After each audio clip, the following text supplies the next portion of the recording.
That was pretty awesome. I don't know if you saw that. I kind of cast it a little too close to the bank. Got it hung up in the weeds there. Was trying to pop it out the weeds. I came right out the weeds, landed right where I wanted it to. And before I even got to twitch it, he crushed it. That Matrix Fluke, great bait for these smaller largemouth bass. And we work in these undeveloped shorelines right now, and before the sun gets hot, then we might throw under some docks a little bit later.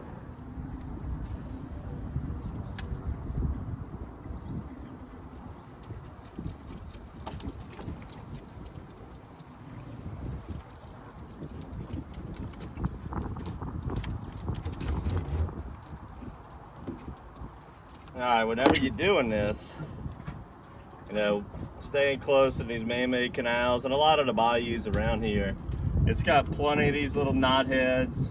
You know, I usually don't start keeping them till they're about 10 inches, but they got some good ones in here too.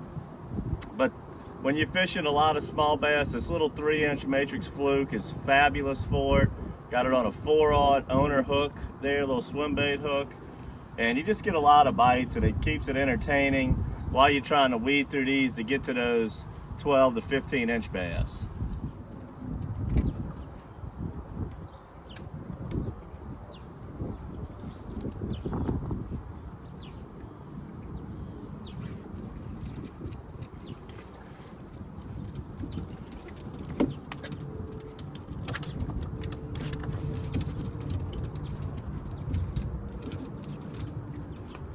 Another little one. We hadn't been going down this shoreline 20 minutes and we've already had 4 or 5 bites with these little rascals right here.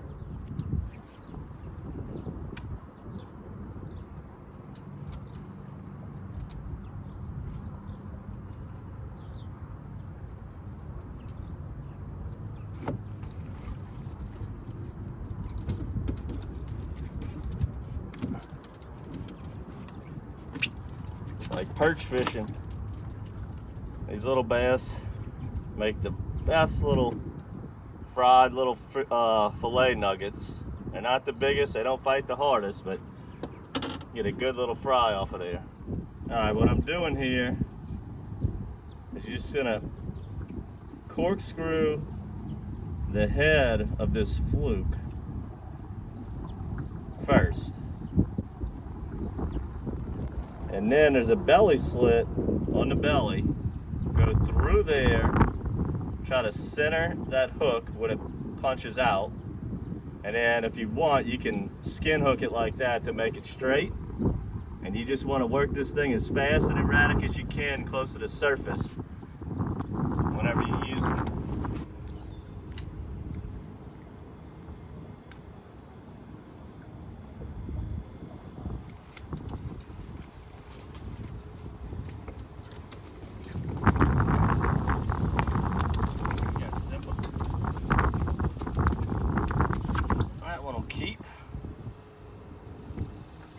Hadn't found no real big ones yet, but definitely a lot of bites.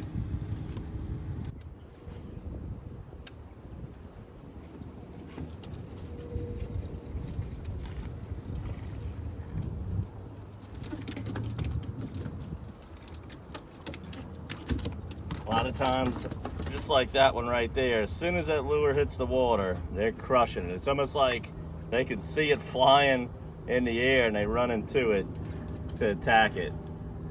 And I'll just go over exactly how I'm working this lure and what you want to do when you're fishing these smaller bass like this in these man-made canals. All right, whenever you're working this fluke, when I have a bank or shoreline back here that hasn't been developed on yet, and it don't have any docks on it or houses, I like to get close to the bank and parallel down it.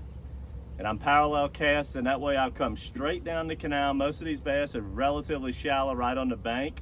And you want to work this lure as fast and erratic as you can, even to the case to where the lure's coming out the water from time to time, making a little splash. As that little splash is just going to get that bass's attention. And the reason you want to work it so fast, this water's very clean, these bass are very smart, and you don't want to give them time to make a decision whether they want to eat or not eat. It's a reaction strike. This is finesse fishing at its finest. And you're trying to throw a little bait with light fluorocarbon real fast to get these little bass to react to it and make a decision whether they want to eat it or not. Don't give them a chance to think about it.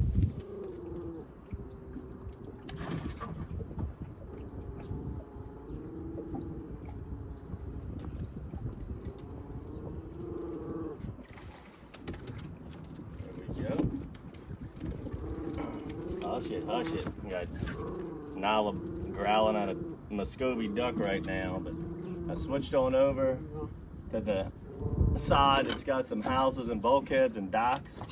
Just started on this side. Already got a decent one. See if they got some bigger ones over here.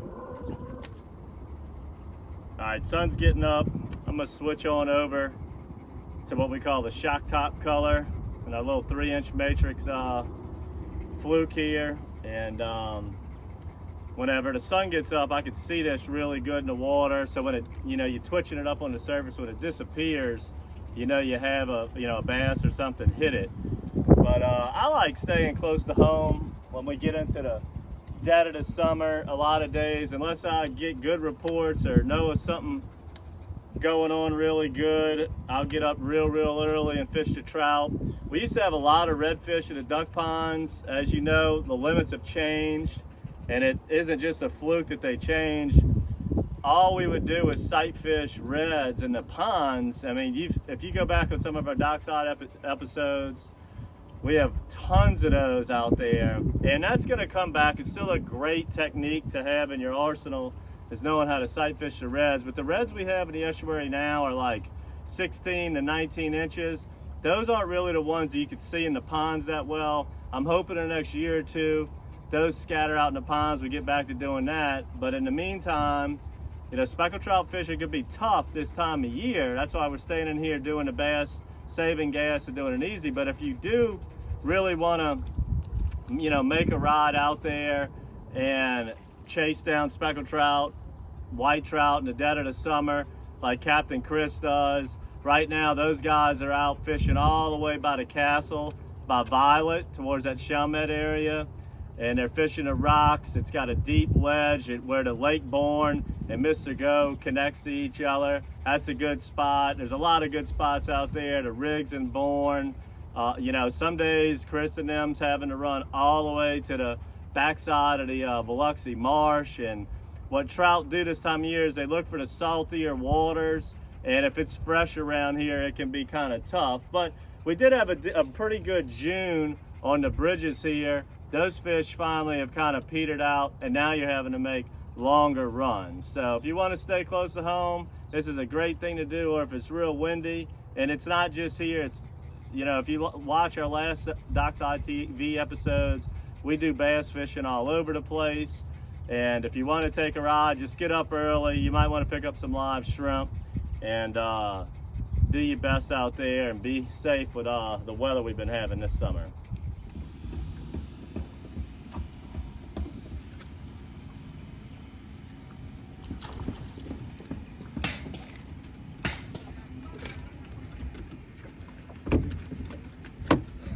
Right there, I caught that one under a dock. You got so many different things to do back here in these man-made canals. You can work these shorelines that haven't been developed on yet, or some of these old docks. If I'm gonna fish docks, I like to fish some of the oldest ones with the most barnacles, and they got rubble in the water and boards and wood and just stuff going on. You can fish open bulkheads. Sometimes that can be good. Just kind of get on a pattern. A lot of days, they all can be good too. You just, with bass fishing, you drop that trolling motor down, cover some water, grind it out, fish fast, and just catch what you can. Lots of bass in here about that size. Perfect for a fish fillet. Got a good one this time.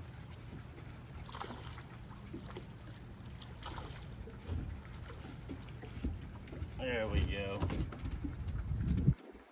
That's the size of the fish that we're looking for right there. We've been going through a lot of little squeakers all day, and then bam, you get one of those. And that's eating owls for you in a nutshell. Lots of little ones, but they got some beauties in here. They get them up to 5 and 6 pounds in here. I've caught many in my day in that class. That's a solid 2, 2 1/4. Nice fish, nice fish.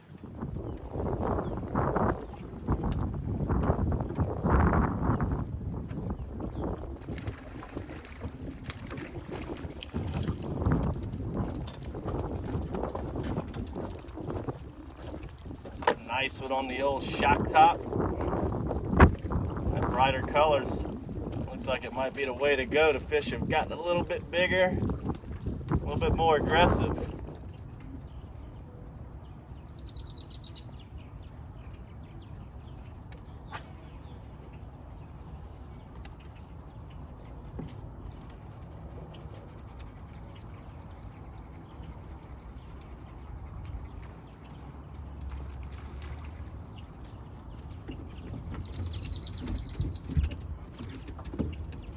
Looked way up there and it looked like there was a couple bass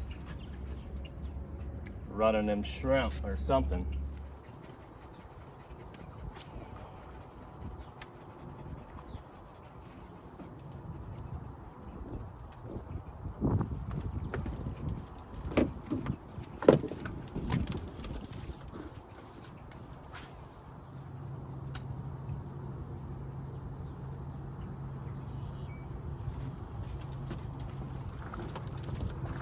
This happened again. I saw it in the back of the boat this time. Saw a minnow jumping out in the middle.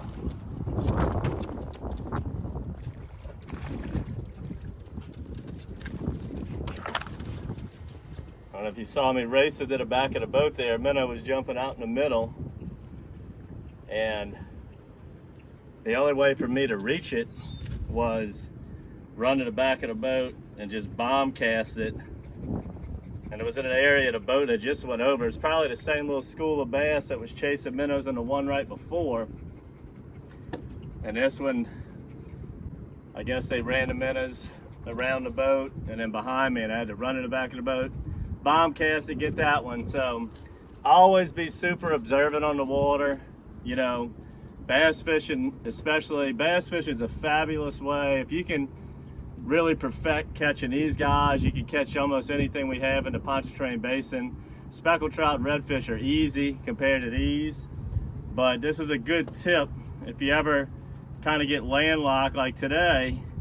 A little breezy, got storms forecasted for today. Not much is going on out there anyway, unless you want to take a long rod like Captain Chris did. And we just wanted to stay close today, catch these, and that's a perfect way to do it, using a swim bait hook, number 3 or 4/0, and the 3-inch matrix swim shad for these little bass right here. We have this in 3 colors. I caught the last 2 in what we call the shock top. It's like an electric chicken color. And we have, we'll be sending out multiple colors in this, and this one's bait box, so make sure you subscribe to that. And I hope you enjoyed all these bass episodes that we did in the summer, as we typically stay close to home as we wait for the trout and redfish to get back active. Hope you enjoyed this one, guys. Subscribe to the YouTube channel. Until next time, good fishing.